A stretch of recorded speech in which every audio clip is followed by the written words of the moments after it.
So Vice President J.D. Vance said we are not at war with Iran. We are at war with them making nuclear facilities. We need to stop them from making nuclear weapons that could harm the world.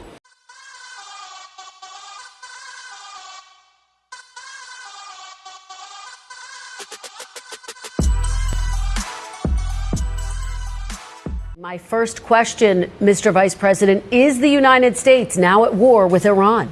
No, Kristen, we're not at war with Iran. We're at war with Iran's nuclear program. And let me just say, Kristen, that we're incredibly grateful and proud of the American Air Force pilots who did an incredible job last night. The operation was really extraordinary. These guys flew from Missouri. They didn't land a single time. They dropped 30,000-pound bombs on a target the size of a washing machine, and then got back home safely without ever landing in the Middle East or ever stopping other than to briefly refuel. And of course, they did that in the air. So it's really an incredible operation, a testament to the power of American military. And I think what shows what can happen when you have that great American military in the hands of capable presidential leadership. What we did is we destroyed the Iranian nuclear program. I think we set that program back substantially, and we did it without endangering the lives of the American pilots. That's an incredible thing, and I think we all should be proud. Whatever our politics, we should be proud of what these guys accomplished. A very, very high-impact mission under a lot of pressure. Mr. Vice President, let's talk about what happens next. President Trump posted on social media, quote, any retaliation by Iran will be met with force greater than what was witnessed tonight.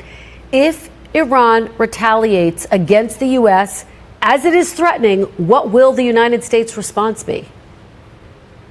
With force. Well, Krista, that's ultimately going to be the president's decision. But what we've said to the Iranians is we do not want war with Iran. We actually want peace. But we want peace in the context of them not having a nuclear weapons program. And that's exactly what the president accomplished last night. I really think there are two big questions for the Iranians here. Are they going to attack American troops, or are they going to continue with their nuclear weapons program? And if they leave American troops out of it and they decide to give up their nuclear weapons program once and for all, then I think the president has been very clear. We can have a good relationship with the Iranians. We can have a peaceful situation in that region of the world. We have to step back a little bit, Kristen, and remind ourselves that we negotiated aggressively with the Iranians to try to find a peaceful settlement to this conflict. It was only when the president decided that the Iranians were not negotiating in good faith that he took this action. He didn't take it lightly, but I actually think it provides an opportunity to reset this relationship, reset these negotiations, and get us in a place where Iran can decide not to be a threat to its neighbors, not to be a threat to the United States. And if they're willing to do that, the United States is all ears. Well, and I have already listened to this speech from J.D. Vance, and nothing in there speaks on breaking down the why. Why does Iran want to have its policy death to America? We need to break it down to the root. What do they have against America? We need to find out that solution and negotiation before talking about anything of nuclear programs, because we can go over there and bomb these sites. Okay, but you know what? Iran still hates America. That didn't solve that issue. And that's not going to stop them from rebuilding underground, doing anything. They probably already have facilities underground for all we know that our intel may not have picked up. There may have been things that our intel has not picked up, or other countries' intels. So that makes me believe, hey, if we're going to come to peace talks with another country like Iran, we should be asking them the breakdown of why. What are the list of things you hate America? And let's go down this list to come to a resolution to actually make real peace. I haven't heard any of that from any sources, even from the president, from vice president, reporters, journalists. I'm not hearing it. So I think the American people should want to hear, hey, like, if we want real peace with other countries, we need to break down exactly what we have against each other to come to a middle ground. Let me know what you guys think about that in the comments. Center, also formerly with the FBI with us now. Tracy, good to see you. Perfect guest for this. As I watched cable news all day today, it said on the bottom of the screen, does Iran have sleeper cells, ? And I thought to myself, It would be more shocking if they didn't have people that they'd infiltrated over the southern border in the past 4 years than if they did. Well, thank you for having me, Leland. And you're absolutely right. I don't even understand why this is a question. I hate to be so blunt, but that's how I feel about it. They have sleeper cells here. They have, quite frankly, for decades. I don't actually think that this is new. I think we may have more of an influx, right, that we're discussing, but this isn't new. They're here. They have been here. They are just waiting for the right moment. And the fact that we're curious and questioning as to whether or not they're here is actually very shocking to me. All right, so the Ayatollah, America will suffer if America gets involved in the war. Take a listen. America's intervention in this matter is 100% to their detriment. What they will suffer in this regard is much greater than what Iran may suffer. The damage America will suffer if it makes a military intervention in this field will undoubtedly be irreparable.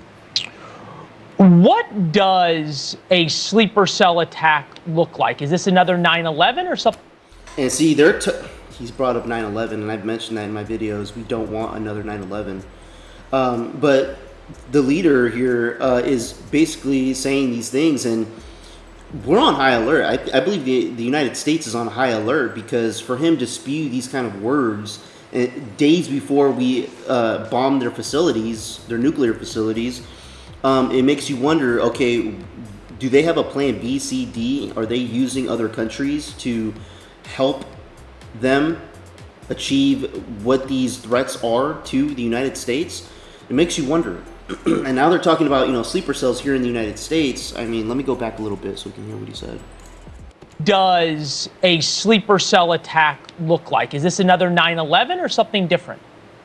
I think it could be a combination. I actually don't think it's going to look like a 9/11 type attack, a very complex attack. That's really what 9/11 was. It required a lot of money, a lot of financing, and a lot of planning. I don't think that's what we're going to see here because obviously the world has changed, right, in the last 25 years. And there's been a lot of success in these kind of lone wolf or inspired by attacks. And so I think they're going to be kind of more lone wolf style. I also think that we could be looking at attacks to our critical infrastructure as well that we are not expecting. So I think it's going to look less like a 9/11 style attack, sort of shock and awe, if you will, and more in an unsuspecting way. And I actually am very concerned about our critical infrastructure. Yeah, you think about July 4th coming up, that would be target number one.